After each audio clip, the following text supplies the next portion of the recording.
আসসালামু আলাইকুম রহমতুল্লাহ। একসময় যে ব্যক্তিগুলো শেখ হাসিনার ব্যাপক সমালোচনা করতো, বিরোধিতা করতো, সেই ব্যক্তিগুলোই কেমনে কেমনে যেন এখন শেখ হাসিনার প্রশংসায় পঞ্চমুখ হয়ে যাচ্ছে। যেমন আপনার ডাক্তার রেজা কিবরিয়া একসময় গণ অধিকার পরিষদে ছিলেন, বিশিষ্ট অর্থনীতিবিদ, নামকরা ব্যক্তিত্ব। তিনি বলছেন যে শেখ হাসিনার মতো সৎ লোক নাই, আর এনসিপির হালাল কোনো উপার্জনের পথ নাই, কার টাকায় রাজনীতি করবে তারা। মানে এই যে মানে একটা কথা তিনি বলে ফেলেছেন যে শেখ হাসিনাকে তিনি শেখ হাসিনার মতো সৎ লোক নাই। এবং তিনি যে এই কথা বলেছেন, তিনি ইউএন মানে ইউনাইটেড স্টেট মানে ইউনাইটেড নেশন মানে জাতিসংঘের এক মহান ব্যক্তির কাছ থেকে তিনি এই কথা শুনেছেন। মানে মানব জমিনের সম্পাদক মতিউর রহমানের সাথে এক টক শোতে দেখলাম আমি এই আলাপ করতেছেন।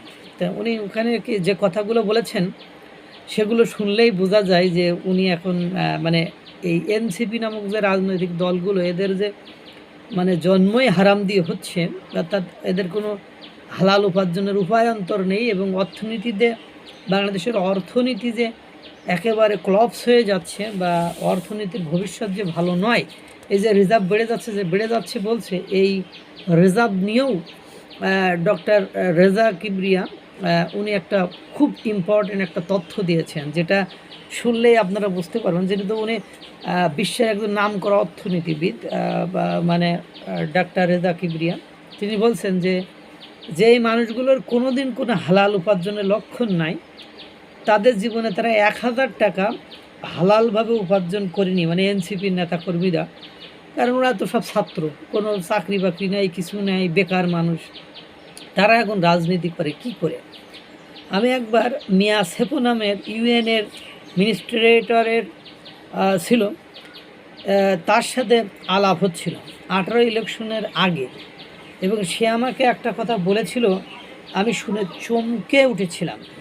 মানে সে বলেছে শেখ হাসিনা তো অনেস্ট, কিন্তু চারপাশে কিছু ডিসঅনেস্ট লোক আছে। মানে উনি আবার বলছেন যে মতিউর রহমান সাহেব, উনি বলছেন যে রিজার্ভের কথা, মানে রিজার্ভ বেড়েছে অর্থনীতির স্থবিরতার জন্য, অর্থাৎ ব্যবসা বাণিজ্য, বিনিয়োগ এগুলো চলছে না বা এগুলো কাজ করছে না, এজন্য রিজার্ভ বেড়েছে। বিনিয়োগ বাড়লে এমনিতে কমে যাবে। বলছে যদি বিনিয়োগ বাড়ে, দেশে যদি বিনিয়োগ বাড়ে তাহলে রিজার্ভ এমনি কমে যাবে। হ্যাঁ, মানে সুতরাং এত বেশি খুশি হওয়ার কিছু নেই, যে রিজার্ভ নিয়ে এত বেশি খুশি হওয়ার বা লাফালাফি করার কিছু নেই। যদি দেশে বিনিয়োগ বাড়ে এমনি রিজার্ভ কমে যাবে। একটু দুশ্চিন্তার কারণ আছে। অর্থ পাচারের ক্ষেত্রেও তো প্রশ্ন করলো, তো বলছে অর্থ পাচারের ক্ষেত্রেও তো আগের মতোই আছে। আগে আওয়ামী লীগের লোক নিত, এখন অন্য লোক নিচ্ছে।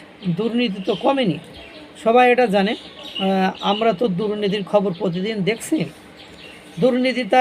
দুর্নীতি তারা ট্যাকেল করতে পারেনি, মানে এই সরকার। তিনি বলছে আলিবাবা 40 চোরের মতন হয়েছে, যে আলিবাবা তো ভালো মানুষ, কিন্তু তার যে 40 চোর আছে তারা তো কি ভালো নাই, এখনও ঠিক একই অবস্থা। এবং এই দুর্নীতিগ্রস্ত লোকদেরকে এই সরকারে রাখা হয়েছে, এদের উপরে আমার মনে হয় কোনো প্রেশার আছে অন্য কিছু করার। মানে মানে সেটা অনেকেই এখন বুঝতে পারছে, বিভিন্ন চুক্তি টুক্তি নিয়ে কীভাবে তারা জনগণের প্রতিনিধিদের সিদ্ধান্ত না নিয়ে, মানে নির্বাচিত সরকারের জন্য অপেক্ষা না করে নিজেরাই কিভাবে সিদ্ধান্ত গ্রহণ করছে, এটা তো আমরা অনেকটাই পরিষ্কার বুঝতে পারছি। সো আমরা ভালো কিছু আশা করতে পারি না অর্থনীতিতে। এবার ওই মানে এনসিপি নেতাদের রাজনীতি নিয়ে তিনি বলছেন যে এই যে নতুন যারা রাজনীতি করতে এসেছে, এদের ভবিষ্যৎ কী?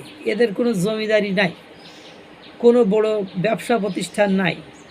মানে আমাদের যেমন আমরা দীর্ঘদিন চাকরি বাকরি করেছি, উনি বলছেন আমি বিভিন্ন চাকরি বাকরি করেছি, আমাদের সঞ্চয় আছে, আমরা মানে একটা মানে খরচ আমরা করতে পারি। কিন্তু এদের কোনো জমিদারি নাই, কোনো বড় ব্যবসা প্রতিষ্ঠান নাই।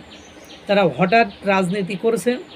জনগণের মনে অনেক প্রশ্ন জাগে যে এই রাজনীতি কী ধরনের রাজনীতি? বৈষম্য বিরোধী রাজনীতি? এই যে ব্যক্তিগুলো যাদের হালাল টাকার কোনো উৎস নাই, তারা রাজনীতি করবে মানে কার টাকা দিয়ে বা কাদের টাকা দিয়ে? ডাক্তার রেজা কিবরিয়া স্যার আপনাদের বলি, এরা তো দেখেন না লোকে জমির পর্যন্ত আপনার মানে চাঁদা নিয়ে নিচ্ছে, কোটি কোটি টাকা চাঁদা নিচ্ছে, চেক নিচ্ছে। এদের টাকার উৎস এরা ঠিকই বের করে নিয়েছে। এদের বিরুদ্ধে কত হাজার হাজার কোটি টাকার মানে চাঁদাবাজির কথা বা আমরা মিডিয়ায় বর্তমান সময়ে চলে আসতেছে এবং কীভাবে ধরা পড়তেছে সেটা আপনারা দেখছেন। সুতরাং মানে যাদের মানে এক পয়সা হালাল উপার্জন নেই, যারা লাইভলিহুড করতেছে লোকের দানের টাকায়, লোকে টাকা দিচ্ছে, সেই টাকা নিয়ে তারা গাড়ি শোডাউন করে, তারা জীবনে কোনো দিন একদিন চাকরি করি নাই, হয়তো বা দু একটা টিউশন করছে। তাহলে এরা দেশের মঙ্গল এবং কল্যাণ সাধন করবে এটাও বাংলাদেশের মানুষ ভাবে। যারা ভাবে, অবশ্যই ভাবে না, কিছু কিছু রাজনীতিবিদ আছে তারা মানে এদেরকে ব্যবহার করে বা এদেরকে উৎসাহ উদ্দীপনা দেয়, কিন্তু সময় হলে দেখবেন ঠিকই মানে ডক্টর ইউনূস সাহেব উনি তো এসেই ওনার সুযোগ সুবিধা সব কিছু নিয়ে নিয়েছেন এবং এদের কারণেই তো নিতে পেরেছেন। এই জন্য এদেরকে মাথায় তুলে রাখছেন এবং নামানের কোনো চেষ্টাও তিনি বর্তমান সময় পর্যন্ত করেছেন বলে কোনো নজির সামনে নেই। তো এই হলো দেশের অবস্থা। আল্লাহ তাআলা সকলকে ভালো রাখুক, সুস্থ রাখুক। আসসালামু আলাইকুম ওয়া রাহমাতুল্লাহ।